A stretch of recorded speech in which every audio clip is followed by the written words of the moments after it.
as new parents, people have so much on their plate dealing with the new baby and the new schedule and that new routine. They often put the most important piece off to the side. So, who would have custody of my child if something were to happen to me and I didn't have any appropriate documents in place? That is such a fabulous question and so important. And I think that most of us want to believe that is never going to happen to us. Yes. And so we go into denial and continue to think that way. Every once in a while it pops up, and then we have a conversation about it. And a lot of times the two parents can't agree on, okay, who's going to take care of my child or our child if something happens to us. And so because they can't agree, then they don't take any action. So let me tell you how it's going to work if they don't take any action.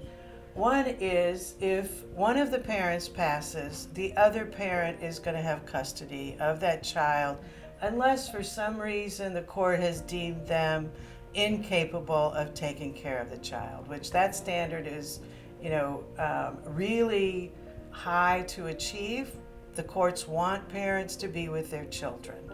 So typically it's going to go to the surviving parent.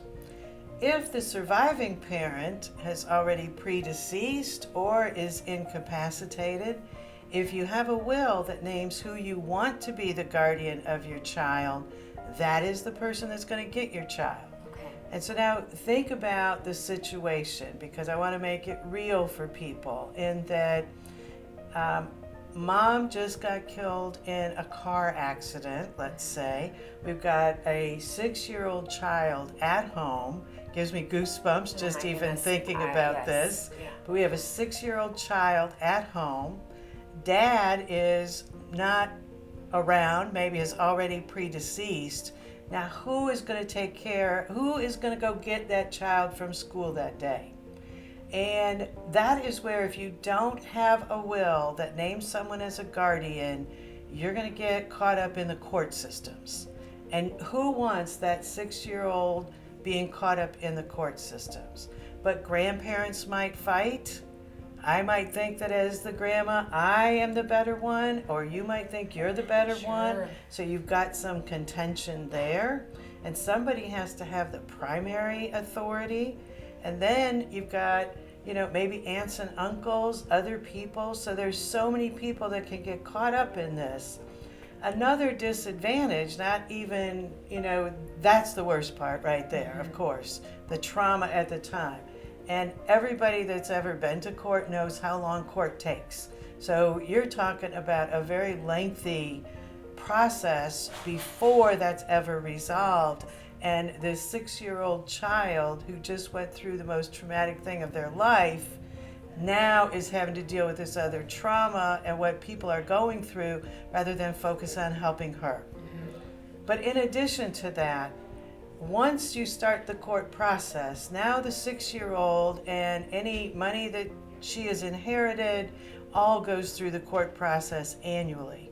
The court has to approve a budget of what is going to be spent on this child, and then every year you've got to pull back and say, okay, now this is what we spent, and here's why we went over or we didn't.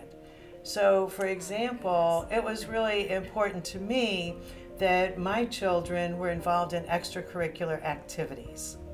And, so maybe it's playing soccer. And there's a lot of equipment and things that need to be done. That's not cheap anymore, it's an investment. Yes. But if the court doesn't agree with that, or whoever is taking care of your child doesn't agree with that, now all of a sudden they're not getting raised the way you want them to be raised. They're not getting the advantages. And maybe it's important for you that your child goes to a private school. Well, that might not be important to anybody else. So it's so critical that you decide on somebody.